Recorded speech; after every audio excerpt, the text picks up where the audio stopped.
Hey there everyone, my name is Angela and I'm the Inquisitive Farmwife. If you are new to my channel, hello, nice to meet you, I'm glad you're here. Today I'm joining in on an open collaboration by Jess over at Roots and Refuge, and she wants us to share with us reliable books that we enjoy on the homestead. I'm going to take you around with me and share different books that I use for different areas on the homestead. I'm in the downstairs kitchen where I do lots of canning. And so I thought I would show you some of my favorite canning books. I started out with this book. You can see I've added lots of recipes. It's been ear tagged. It's very well loved. I loved Ball books so much that recently I upgraded and got myself another one. Ball is a company that I trust and I would encourage all of you to get to know too. I also trust the USDA Home Canning Guide.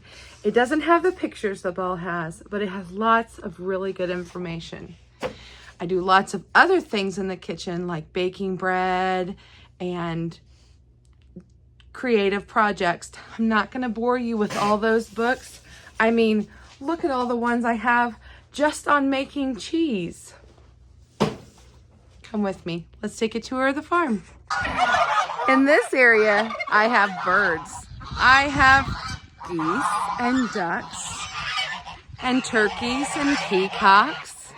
And back behind me, there's guineas and chickens. You can get lots of books that are made for each individual species.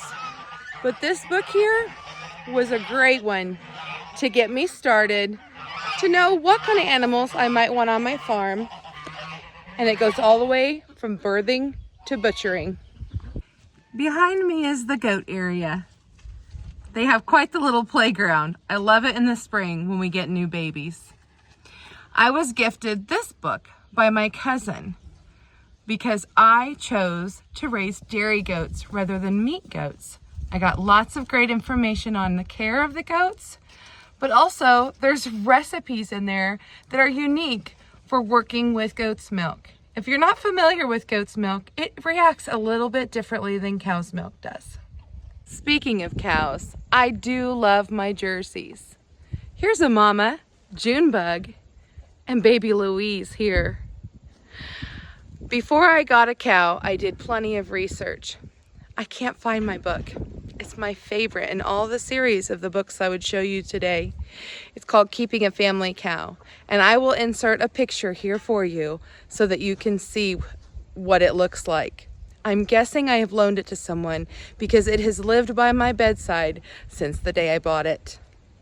Now you might notice I have lots of animals on my little farm, and I didn't get them all in one day. It came over time, but through gathering animals, I did lose a lot of my garden space. I am learning to grow in containers.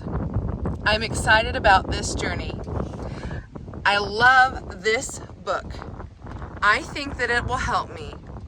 Even though I have switched from in-ground to raised beds, the information along with the pictures are just so easy to read. I really enjoy this book, and I trusted the information that came from the people who wrote it.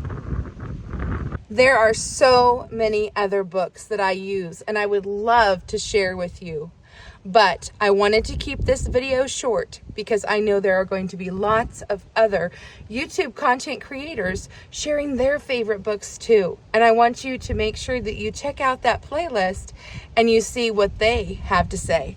I can't wait to check it out too. I hope that you find a few of my books, ones that you'd like to add to your library. There's nothing like having a book with a paper to look at and read. Even if my phone isn't working, there's no electricity, I can refer back to it, and I really appreciate having that book in my hand. Thanks for coming along today, guys. Till next time, bye for now.